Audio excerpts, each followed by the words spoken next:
When you visit Comprehencia.com, you will see that everything is in German, but don't worry, you can change all the texts to English by just clicking on the English tab in the upper right corner.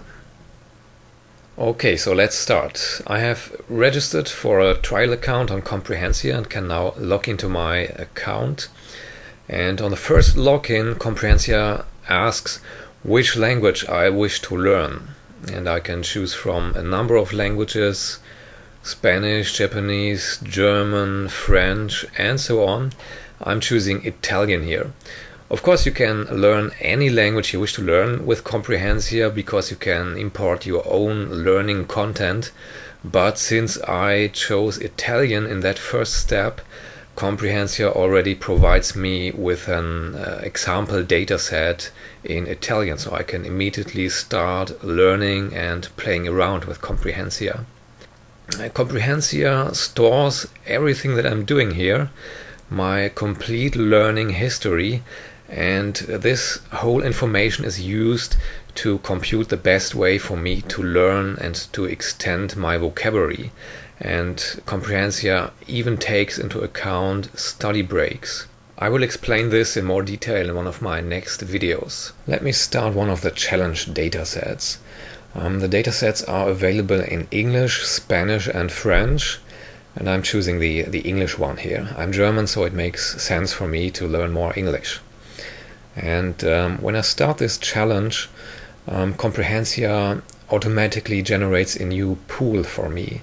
A pool, by the way, is the container that holds all the learning content, all the words I wish to learn in one language. So now I have two pools, Italian and English. And I can now start learning these English words with the learning system that Comprehencia provides.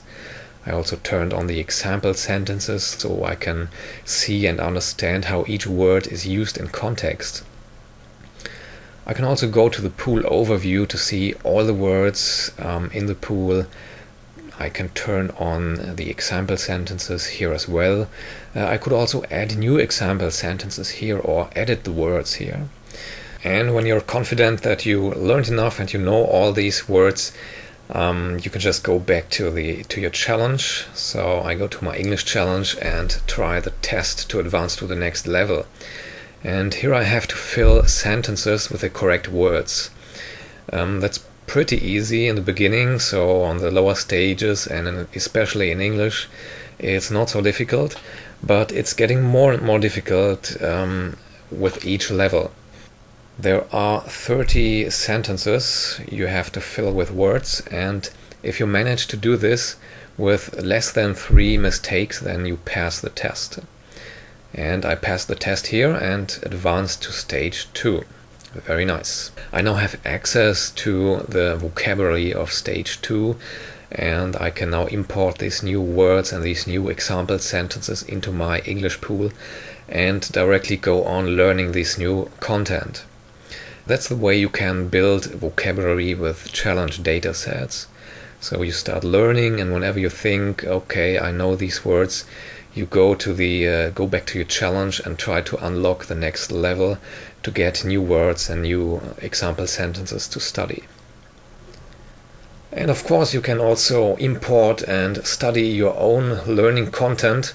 So for instance, if you're visiting a language course, you could just add the new words after each lesson to your pools in Comprehencia, and you will see how efficiently you will be able to learn this new content and follow the language course.